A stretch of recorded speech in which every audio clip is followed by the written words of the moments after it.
I had just finished my 12-week ultrasound, holding a glossy black and white photo that showed the faint outline of a tiny head, curled knees, and a heartbeat the technician assured me was strong. I was supposed to feel nothing but joy. I had texted my husband Mark, "All good? Meet me in the lobby?" He replied almost instantly, "On my way." When the elevator doors opened to the hospital's ground floor, I stepped out and spotted a familiar head of dark hair near the vending machines. My steps slowed. Mark was there, but he wasn't alone. Jenna was with him. My best friend since we were 14, Jenna had been through every chapter of my life. Awkward braces, prom dresses, and late-night heartbreak talks. I was ready to call out to them, but then I heard Mark's voice, low and sharp. "After the gala, I'll tell her. It's the cleanest way." Jenna folded her arms. "Cleanest? You mean coldest?" I stopped in my tracks, my grip tightening around my purse. The ultrasound photo slipped halfway out of the zipper pocket. My heart pounded in my ears, but I stayed hidden beside a tall potted ficus. "You think I want this to be messy?" Mark asked. "The foundation's gala is critical. Cameras everywhere, donors expecting to see my wife smiling beside me. After that, I'll end it. That way the board feels secure. The pledges are locked in."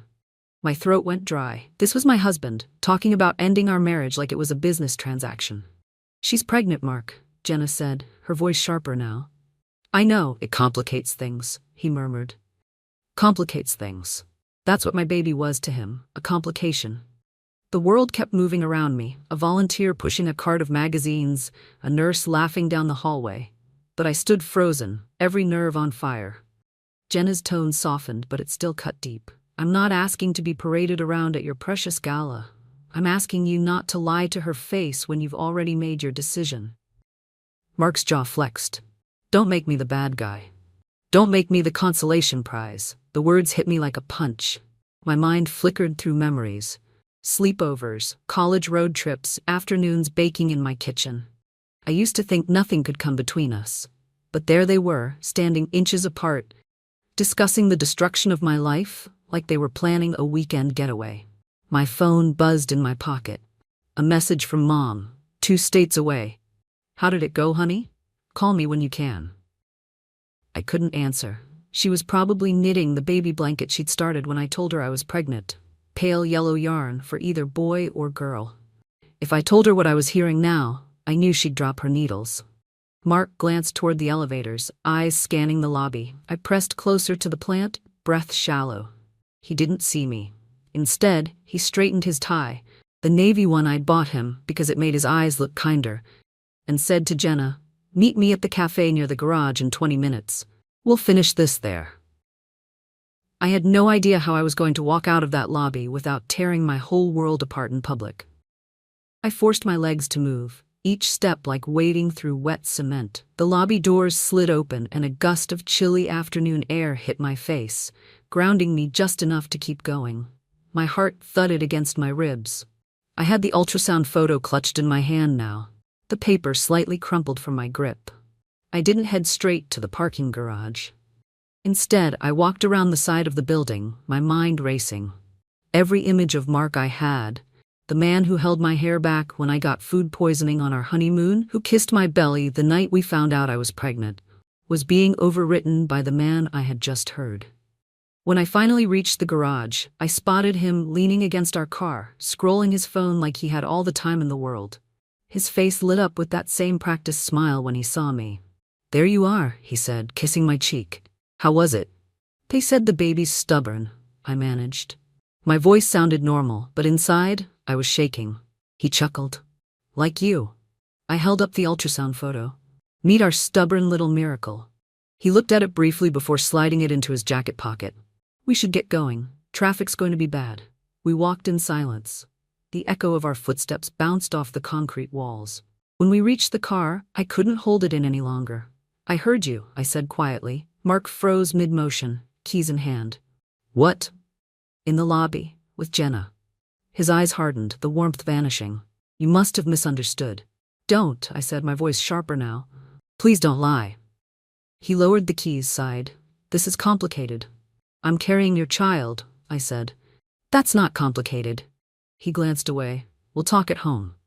"No, because at home we'll fall into routine and pretend everything's fine." and I can't pretend anymore. A car alarm went off somewhere in the garage, its sharp wail matching the ache in my chest. Mark rubbed his forehead.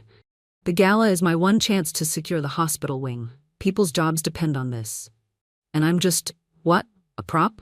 You're my wife, he said, but it came out like a line he'd memorized. We drove in silence. I stared out the window at a woman pushing a stroller along the sidewalk, wondering if she ever had to fight for her place in her own family.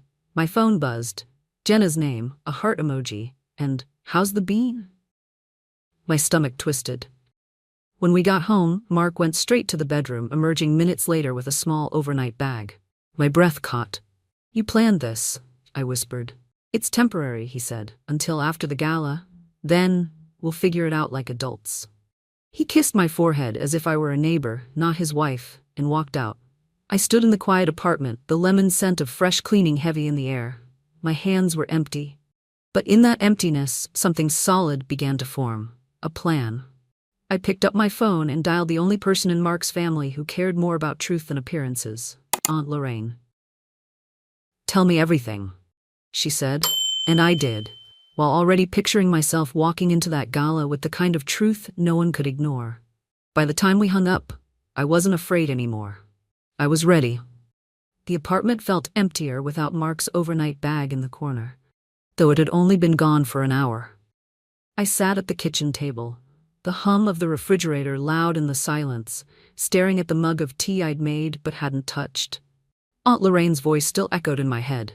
You have to be smart about this. You've got more power than you think.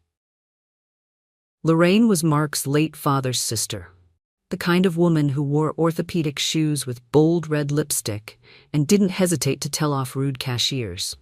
She'd never married, claiming she didn't want to raise a man along with any children, but she'd been the family's moral compass for as long as I'd known her. She had no patience for pretense, which is exactly why I called her. I told her about the lobby, the conversation, the plan to keep me smiling at the gala before discarding me like last season's wardrobe. She listened without interrupting, but I could hear her sharp breaths through the phone. He's his mother's son, she said finally. All show, no spine. That stung because I had always defended him against her criticisms. I wanted to argue, but I couldn't. Not after today. Lorraine's advice was simple. Don't confront him in a way that makes him retreat further. Make the truth so undeniable in front of the people who matter to him most that he has no choice but to face it. After we hung up, I stared at the ultrasound photo on the table. It felt like the last pure thing in my life right now. I traced the tiny curve of my baby's head with my fingertip. My stomach tightened, not from the pregnancy, but from the weight of what I was about to do. The sound of my phone vibrating pulled me out of my thoughts. Jenna. Again. Thinking of you. Need to talk soon. I stared at her message, wondering if she thought she could keep me wrapped in our old friendship while planning a future with my husband. Part of me wanted to call her and scream until my throat burned. Another part wanted to play along, to let her think she was in control. I decided on the latter. I typed back, "Lunch tomorrow? Same cafe as always." She replied within seconds. "Perfect. I'll be there at 12. I set the phone down, a bitter taste in my mouth. That cafe was where we'd laughed over college stories, where she'd cried after her last breakup, where she'd sworn I was the closest thing to family she had. Tomorrow, I would find out just how far she'd strayed from that promise. I spent the rest of the evening tidying the apartment, my hands busy while my mind replayed the words, "after the gala," over and over. The thought of standing next to Mark in a glittering ballroom while he pretended we were fine made me want to tear that image apart and rebuild it on my terms. Tomorrow, I'd start collecting the pieces I needed to do exactly that. I barely slept that night. Every time I closed my eyes, I saw Mark's face in the lobby. Calm, calculated, and Jenna's folded arms, her words like shards of glass. "Don't make me the consolation prize." By morning, my pillow was damp, but my resolve was dry and sharp. I dressed simply for lunch. Dark jeans, a soft sweater, and no makeup except for a swipe of mascara. I wanted Jenna to underestimate me, to think I was still the tired, trusting friend she'd known. My stomach was in knots, but I told myself it was just the baby's way of saying, "Be steady." The cafe was nearly empty when I arrived. Sunlight spilled through the big windows, catching dust motes in the air. I chose our usual table by the corner, the one where we could see the street but still have privacy. Jenna walked in 10 minutes later, her hair freshly styled, wearing a tailored coat I'd never seen before. She smiled wide, like nothing was wrong. "Hey, Mama-to-be," she said, sliding into the seat across from me. I forced a smile. "Hey." We ordered coffee. She asked about the ultrasound, leaning forward with feigned interest. I told her the basics, watching her eyes for any flicker of guilt. There was none. "How's Mark?" she asked casually, stirring her drink. "You'd know better than I would," I said, my voice even. Her spoon froze mid-stir. "What's that supposed to mean?" I let the silence stretch until she shifted uncomfortably. "I saw you yesterday," I said finally. "In the lobby. I heard everything." Color drained from her face, but she tried to recover. "It's not what you think."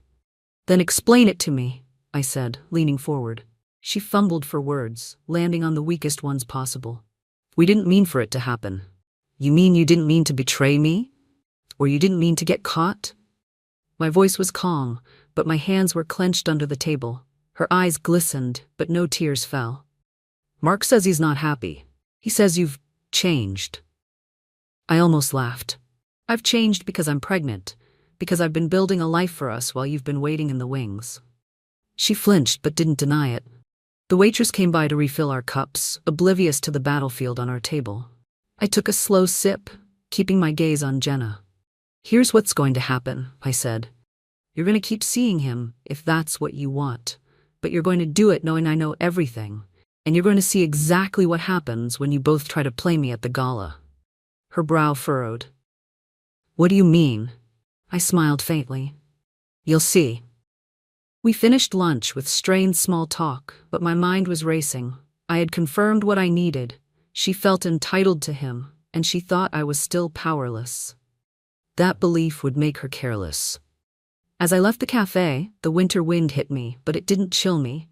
It cleared my head. They thought I was the quiet wife. They were about to meet the woman who could ruin them in one night. The next few days felt like walking through a minefield. Every phone buzz made my pulse spike.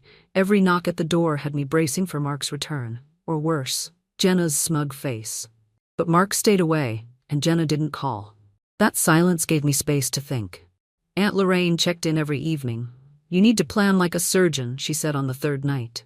"Precise cuts, no mess." I sat at the kitchen table with my laptop open, the glow reflecting off the ultrasound photo I kept beside it.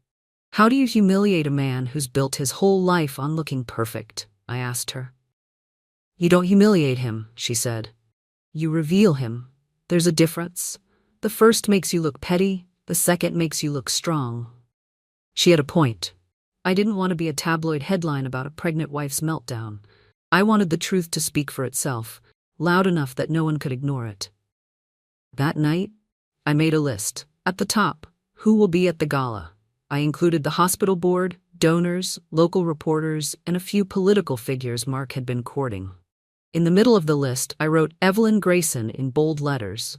She was the local news anchor who loved a good scandal, especially when it involved the city's so-called elite. I had met her once at a charity luncheon, and she'd given me her card. I still had it. The next day, I called her. "Evelyn, it's Emily, Mark's wife. I need to speak with you about something that will interest your viewers." There was a pause, then her voice brightened. "Go on." We arranged to meet at a quiet coffee shop 2 neighborhoods over.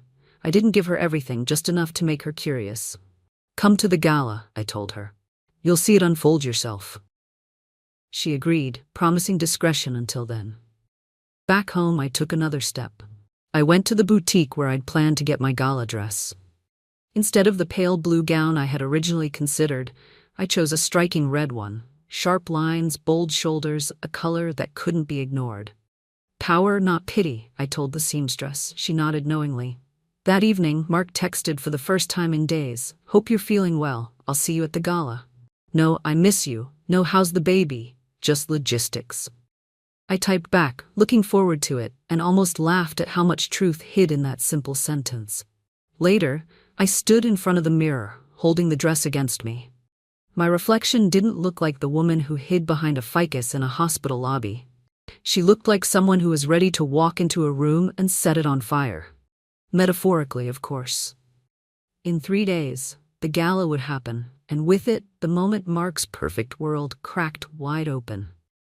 The morning before the gala, I woke up earlier than usual. The apartment was quiet, except for the faint hum of the heater.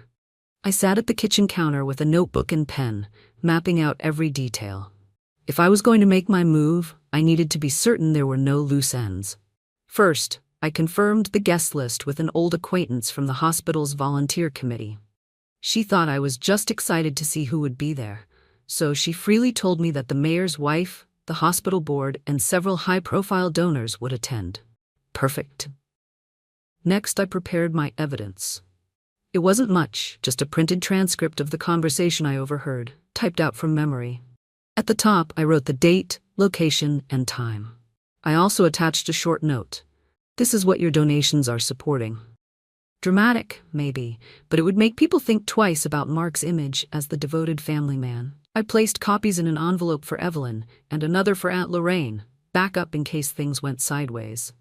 Lorraine promised to be at the gala early. "I'll be your shadow," she said. "When you step into that ballroom, I want him to feel it in his bones."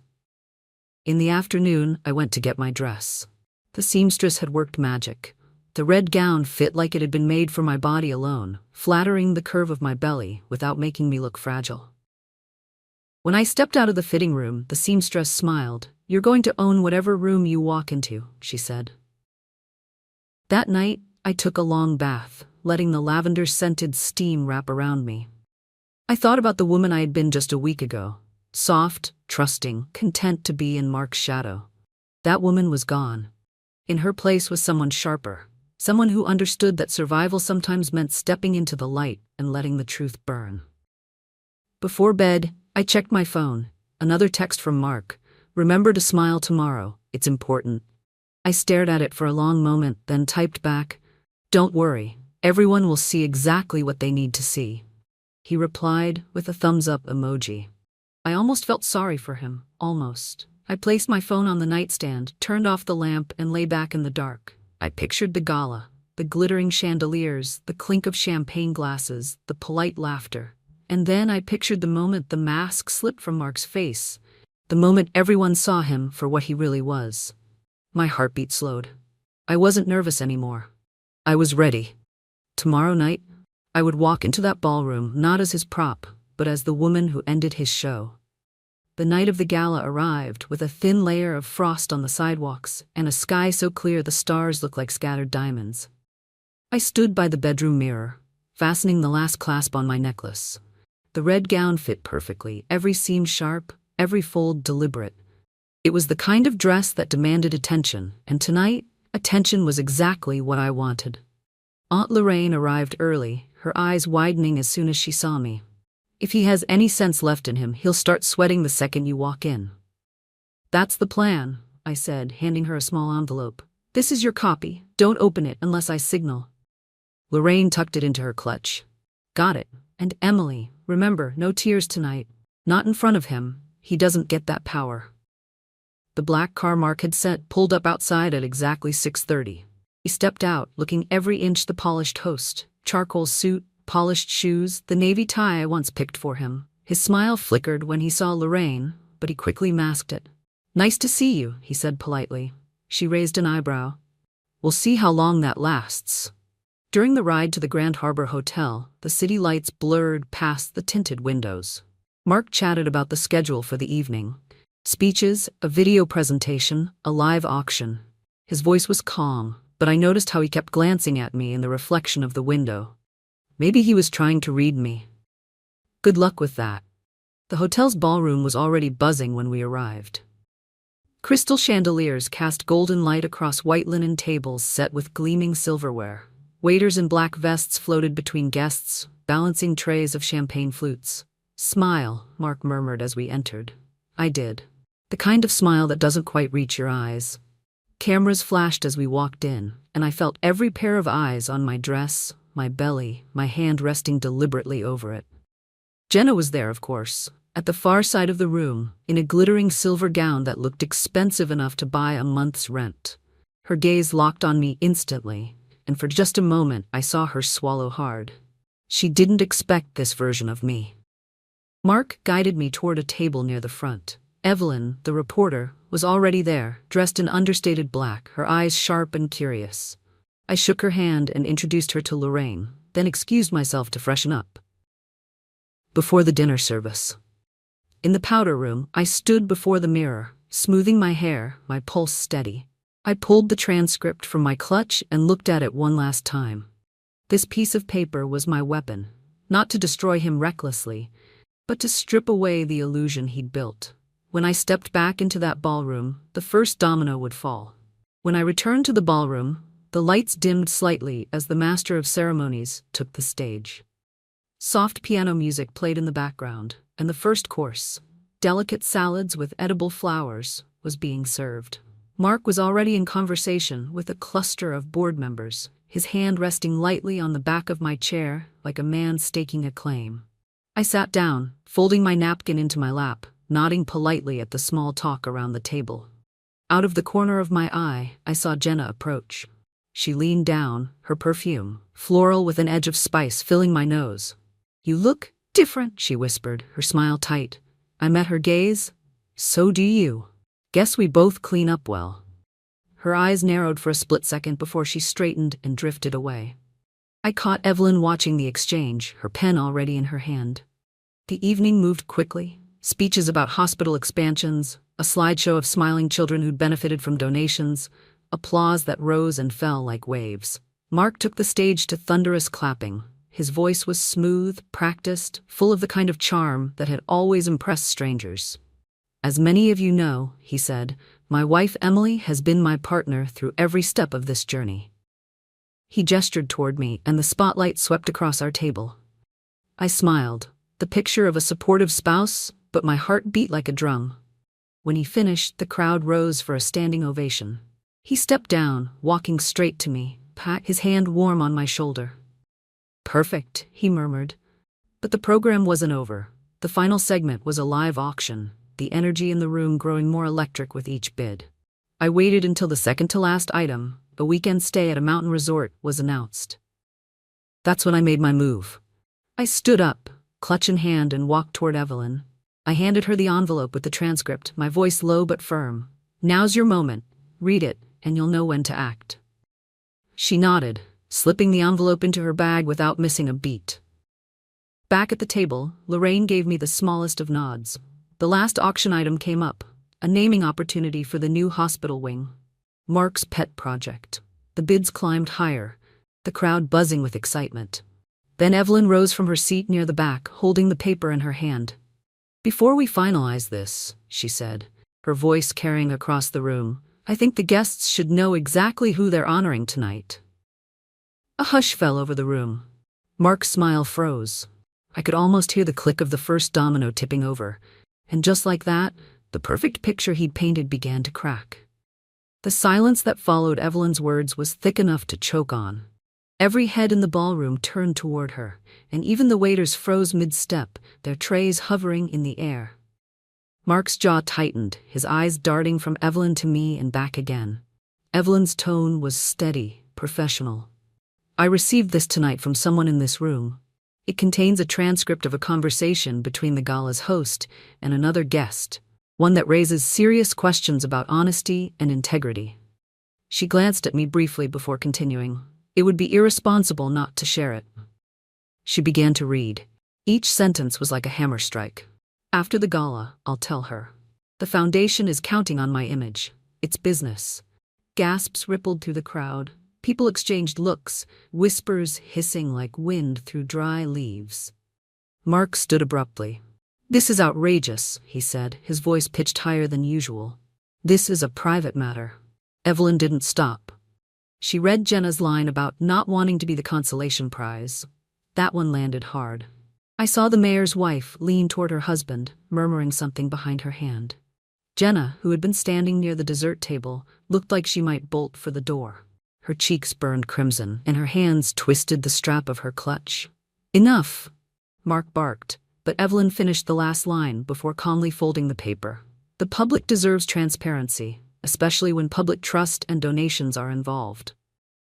I stayed seated, my posture perfect, my face unreadable. My hand rested lightly on my belly, a silent reminder of the stakes. Lorraine's hand brushed my shoulder under the table, her way of saying hold steady. Mark tried to regain control, addressing the audience. This is a personal misrepresentation designed to humiliate me. I assure you, my dedication to the hospital. A man at one of the donor tables interrupted. Your dedication to the hospital?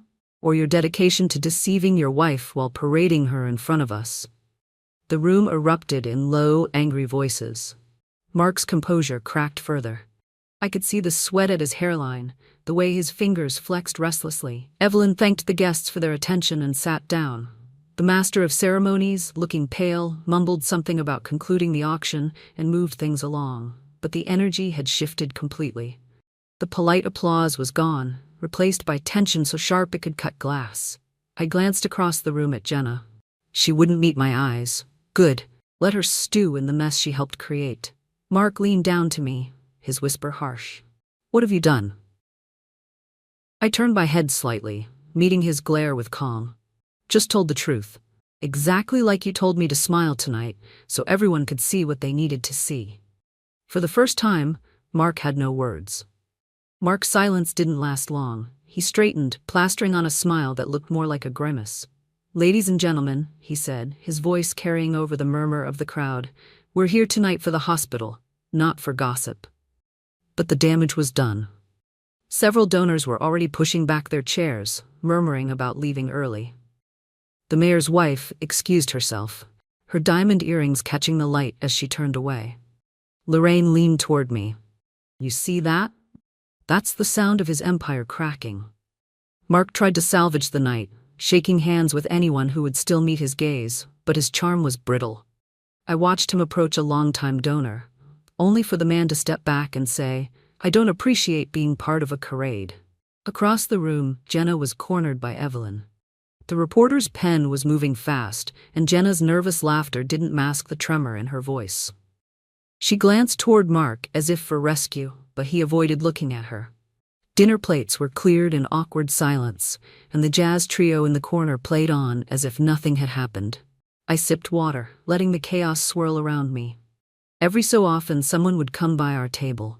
An acquaintance, a donor's spouse, to quietly squeeze my hand or murmur, "You're very brave." By the time dessert was served, half the tables were empty. The chatter that had filled the ballroom at the start of the night was gone, replaced by the low hum of scandal settling in. When the program finally ended, Mark came back to the table. His smile had vanished completely. "We're leaving," he said, his tone flat. I rose slowly, my chair scraping against the polished floor.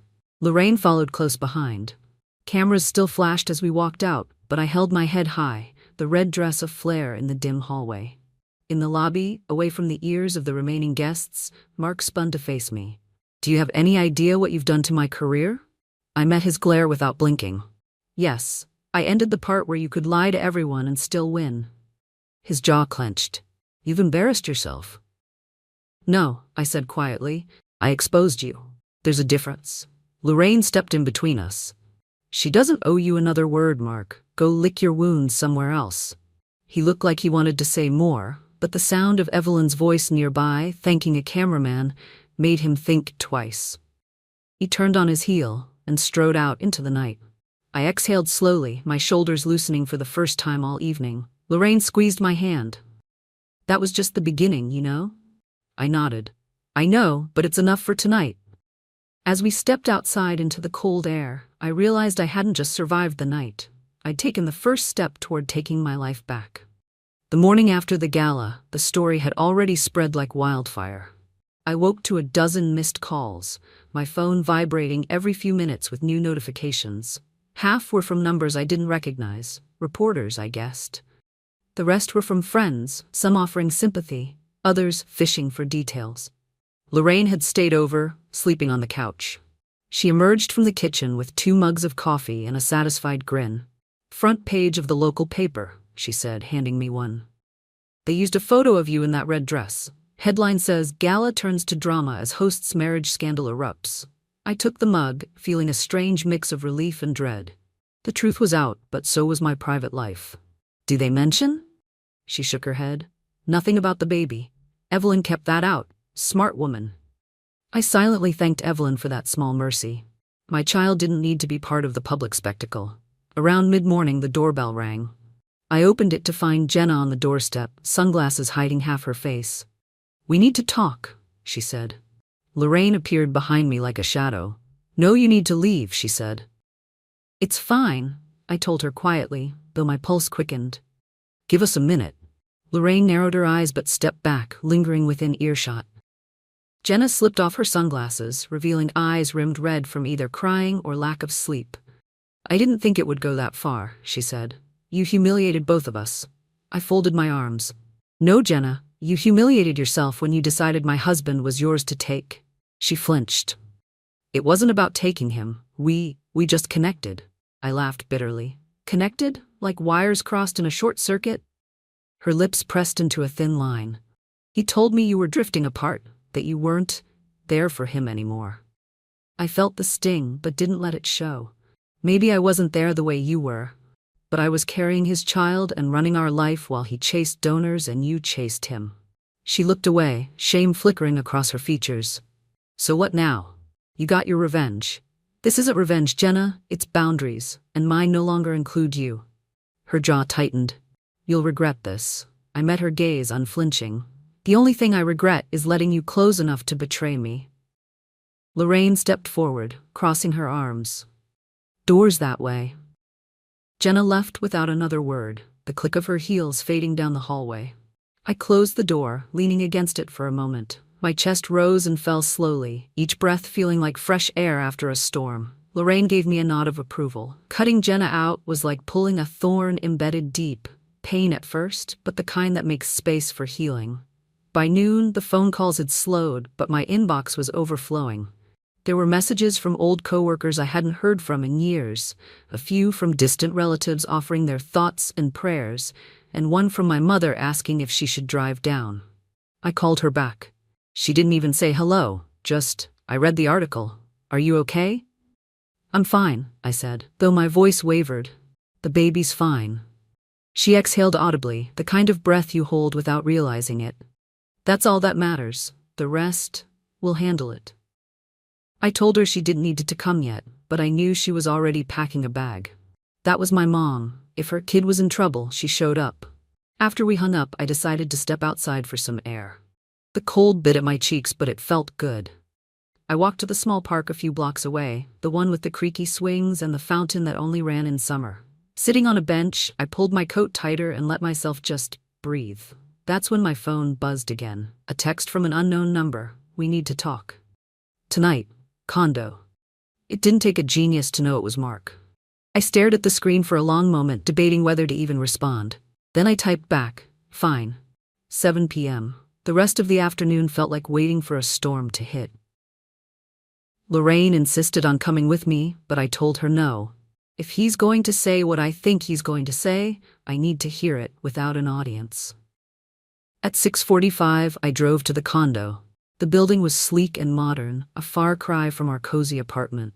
I'd only been there once before, when it was first purchased as an investment.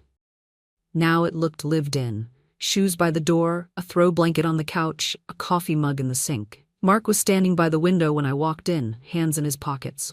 "Thanks for coming," he said. I stayed near the door. "What do you want, Mark?" He turned, his expression a mix of frustration and something else. "I want to fix this."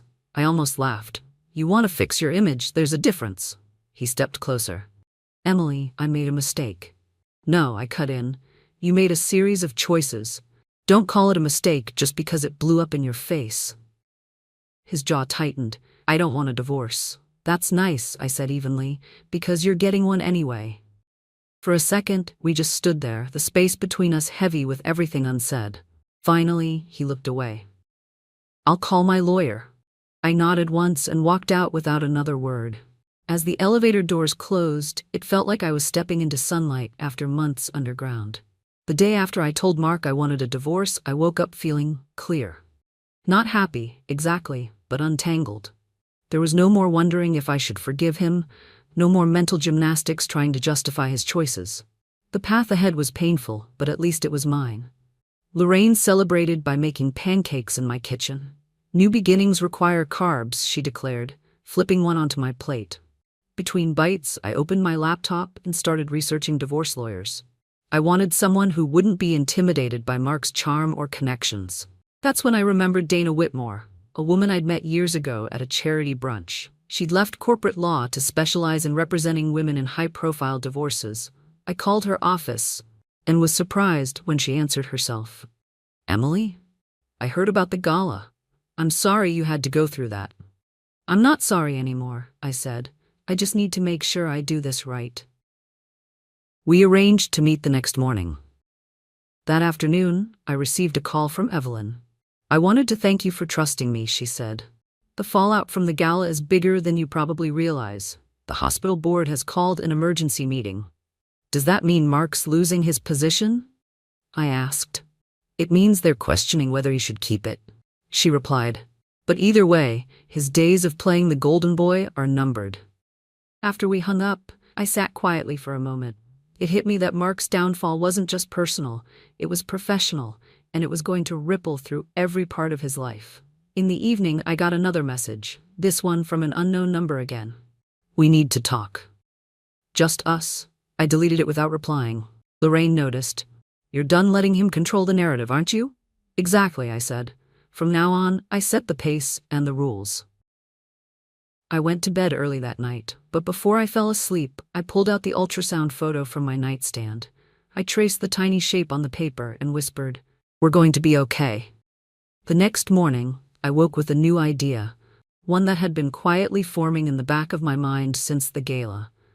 If Mark thought I was going to disappear into the background while he rebuilt his life, he was wrong. It was time to make sure my voice was heard beyond just one ballroom. By the time I walked into Dana Whitmore's office the next morning, I was ready.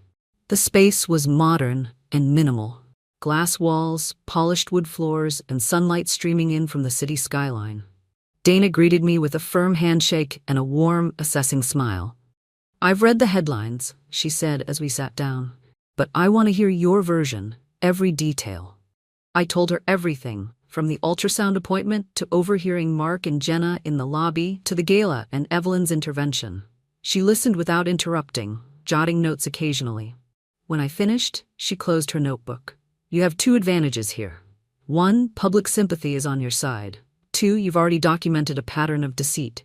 We can leverage both for a fair settlement and full custody arrangements if you want them." "I want custody," I said immediately. "And I want to keep the apartment. It's my baby's home." "Done," she said without hesitation. "I'll start drafting the papers today." We discussed strategy for over an hour, covering everything from asset division to how to handle the inevitable media attention. Dana assured me she could manage the press if I decided to speak publicly. When I left her office, it was as if I'd stepped out wearing invisible armor, solid, protective, and mine. Back at home, I found a voicemail from a women's advocacy group. They'd seen the news and wanted me to speak at their upcoming event about resilience and self-advocacy. My first instinct was to decline. I wasn't a public speaker, and my story still felt raw. But then I thought about the women who might be sitting in their own kitchens, believing they were powerless. I called back and said yes. That evening, while folding laundry, I received another text, this time from Jenna. "You're really going to drag this out in public? Haven't you done enough damage?" I didn't reply. Instead, I blocked her number. Lorraine clapped when I told her. "Good. No more poison in your life." Later that night, I drafted an outline for my speech at the advocacy event. I wrote about love, betrayal, and the moment I realized survival meant stepping into the light instead of hiding in the shadows. I didn't name Mark or Jenna, but anyone who knew the story would understand. As I typed the last line, "You don't have to be ready to fight the moment you're hurt, but when you are ready, fight for yourself without apology." I felt a swell of something I hadn't felt in weeks. Hope. The gala had been the end of my marriage, but it was also the beginning of my own story. And I intended to tell it. 2 weeks after the gala, the city had moved on to its next scandal, but my life was still shifting beneath my feet. The divorce paperwork was in motion, and Dana assured me that things were leaning heavily in my favor. That morning, I stood in front of my closet, pulling out clothes I hadn't worn in years. Somewhere along the way, I traded my sharp blazers and heels for soft cardigans and flats. Comfortable, safe, invisible. I decided those days were over. Lorraine watched from the doorway, sipping her coffee. "You're molting," she said with a smirk. I laughed. "That's one way to put it." We spent the morning going through my wardrobe, keeping pieces that made me feel powerful and boxing up the rest for donation. By noon, I had a small but mighty selection hanging neatly in front of me, clothes that felt like they could carry me into any room without hesitation. That afternoon, I had a fitting for the outfit I'd wear to the women's advocacy event. The stylist, a friend of Dana's, chose a deep emerald green dress that complemented my complexion and framed my growing bump like a crown jewel rather than a flaw to be hidden. "You're telling your story," she said. "People need to see your strength, not your scars." On the drive home, I thought about the woman I'd been at the start of this pregnancy, someone who measured her worth by how well she supported everyone else. Now, I was learning to measure it by how well I stood tall for myself. That evening, I took a walk through the park. The air was crisp and the bare trees swayed gently against the twilight sky. I passed a couple holding hands, laughing at some private joke, and for the first time, it didn't sting. When I returned home, an email from Evelyn was waiting in my inbox. She was working on a follow-up piece, not about the scandal, but about the resilience women find after betrayal. "If you're willing," she wrote, "I'd like to feature your story." I read it twice. My first instinct was to say no, privacy still mattered to me, but then I realized this was exactly what I'd promised myself, to make my voice heard beyond one ballroom. I typed back, "Let's talk." The next morning, I woke up with a strange mix of nerves and excitement. The advocacy event was just days away, and Evelyn's interview would run soon after. My life wasn't flawless, but it finally felt like I'd stepped back into the driver's seat. 3 days before the advocacy event, I met Evelyn at a quiet cafe for the interview. She brought a small recorder, but her presence was warm and easy, more like talking to a friend than giving a formal statement. "I'm not here to dig into the scandal again," she assured me. "I want to know about you. What changed, what you've learned, and what you want other women to hear." I took a breath, sipping my tea before answering. For a long time, I thought strength meant holding everything together, no matter what it cost me. Now I know it's okay to let things fall apart if they're hurting you. Sometimes you have to let go to rebuild. She smiled, jotting notes. "And what would you say to someone who's where you were a few months ago? Don't wait for someone else to save you. Save yourself, and don't mistake silence for grace. Your voice matters."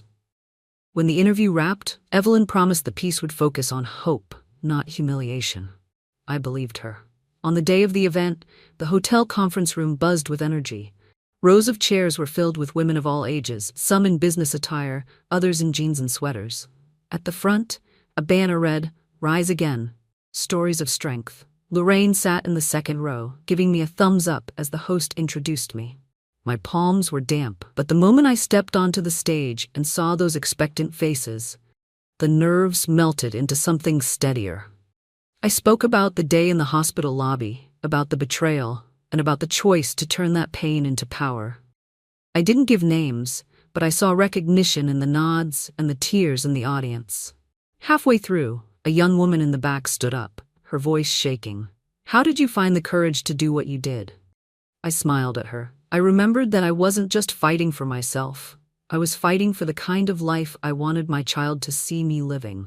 When I finished, the room erupted into applause. Several women came up to me afterward, sharing their own stories. One slipped me a note that simply said, "Thank you for reminding me I'm worth more." Driving home that evening, a deep calm settled over me. This wasn't about revenge anymore. It was about laying bricks for something better. When I got home, there was a message from Dana. Mark's lawyer reached out. "He wants to settle quickly." I stared at the screen, realizing the tide had fully turned. The man who once calculated every move now wanted out as fast as possible. And this time, I was the one opening the door to the next chapter. The next morning, Dana called me first thing. "He's offering the apartment, full custody, and a lump sum settlement," she said. "He wants this to be over before the board meeting next week." I stood at the kitchen counter, my hand resting on my belly. That's Everything we asked for.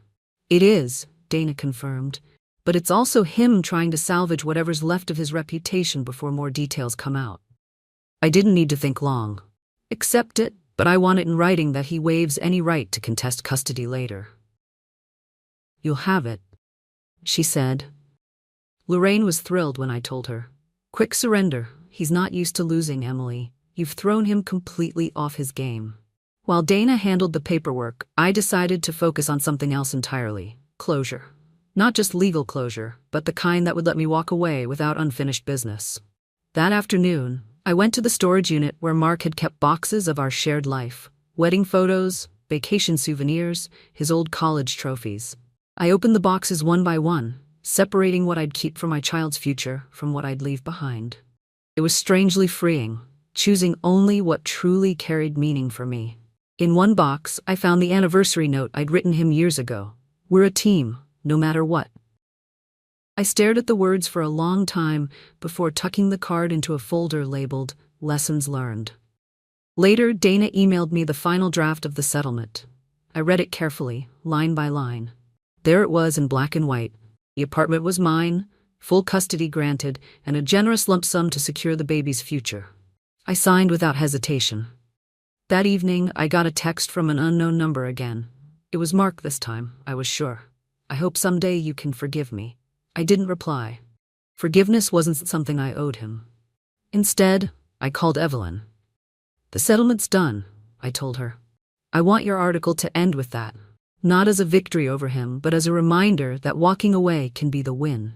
She agreed instantly. It'll make the piece even stronger. After we hung up, I sat on the couch, watching the winter light fade through the window. For the first time in months, my mind wasn't spinning with what-ifs or worst-case scenarios. It was nearly over, and I finally felt like my hands were steady on the wheel. 2 days later, Dana called to confirm. It's officially filed with the court. You're free.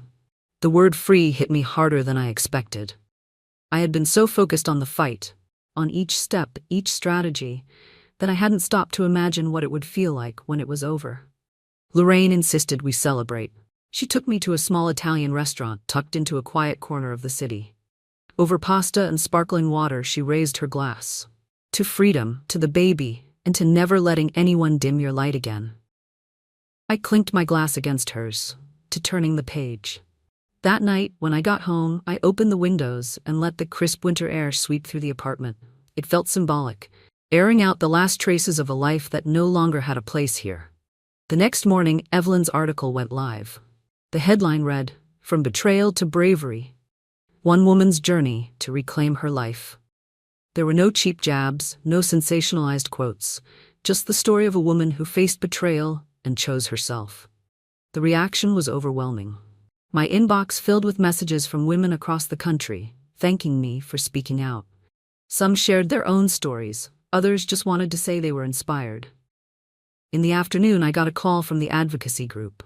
We'd like you to join our board, the director said. Your voice, your perspective, it's exactly what we need. I was stunned. I'd be honored, I told her. Later, as I folded tiny onesies in the nursery I'd been quietly preparing, I felt a deep sense of peace. The room was painted a soft yellow, the crib assembled and waiting. On the wall hung the ultrasound photo, framed simply but prominently. I thought about the journey from that day in the hospital lobby to now. I remembered how small I felt, hidden behind a ficus, holding a picture of a life Mark saw as a complication. Now, that life was my anchor, pulling me toward the future instead of holding me back. That evening, as snow began to fall outside, I sat by the window with a blanket wrapped around me, feeling the baby kick. It was a gentle but insistent reminder we were moving forward, together. The marriage was over, but a new chapter, one written entirely on my terms, had just begun. The weeks after the divorce felt like the slow unfurling of a clenched fist. Each day, I woke with a little more ease in my chest, a little more space in my thoughts. The noise of scandal had faded into the background, replaced by the steady rhythm of building my new life. One crisp Saturday morning, I sat at the kitchen table with my laptop, reviewing the agenda for my first board meeting with the women's advocacy group. It was scheduled just a month before my due date. Lorraine, ever the cheerleader, hovered nearby. "You're going to crush it," she said, handing me a plate of toast. "That's the plan," I smiled. We'd also begun prenatal classes at the local community center. While most couples arrived in pairs, Lorraine came with me, taking notes as diligently as if she were preparing for a medical exam. She joked with the instructor and made friends with other soon-to-be moms, and I realized she had become more than my rock. She was my family. One afternoon, while we were leaving class, I saw Mark across the parking lot. He was leaning against his car, speaking to someone on the phone. Our eyes met briefly. There was no malice in his expression, but no warmth either. Just the quiet acknowledgement of two people whose paths had diverged completely. I gave him a small nod and kept walking. For the first time, I didn't feel the sting of what had been. At home that evening, I worked on my speech for the advocacy group's upcoming fundraiser. It wasn't about betrayal anymore. It was about resilience, about the ways we rebuild ourselves in the aftermath of loss. I wrote about finding community, about redefining family, about the strength that comes from refusing to shrink yourself to fit someone else's comfort. The nursery was ready now. Soft yellow walls, a bookshelf stocked with colorful picture books, and the rocking chair my mother had found at a flea market and refinished herself. Every time I walked into that room, I felt both anticipation and calm. That night, as I settled into bed, I felt the baby kick again, stronger this time. I rested my hand over the spot, smiling. "We've come a long way, haven't we?" Lorraine poked her head into the room. "Talking to the little one again?" "Always," I said. She grinned. "They're already lucky, you know, not because of what you've been through, but because of who you are now." Her words stayed with me long after she turned out the light. This wasn't just about getting through. It was about shaping something worth waking up for. The day of the fundraiser arrived with a flurry of last-minute details. I arrived early at the venue, a renovated library with tall arched windows that let in streams of winter sunlight. Volunteers bustled around, arranging chairs and setting up tables lined with brochures about women's programs, scholarships, and shelters. Lorraine, in a navy dress and her signature red lipstick, was already charming the check-in staff. "She's the keynote," I heard her telling someone proudly, pointing toward me. When it was time, I stepped onto the small stage. The microphone felt cool in my hand, but my voice was steady. I began by telling the audience that strength isn't built in the easy moments. It's forged in the moments you think might break you. I spoke about the day in the hospital lobby, the sting of betrayal, and the decision to stand up in that ballroom, not to humiliate, but to reveal the truth. Then I shifted to the present. The women I'd met who'd faced their own storms, the importance of building networks of support, and the belief that leaving a harmful situation isn't weakness, it's self-preservation. I could see heads nodding, tears glistening in some eyes. When I finished, the room rose in applause.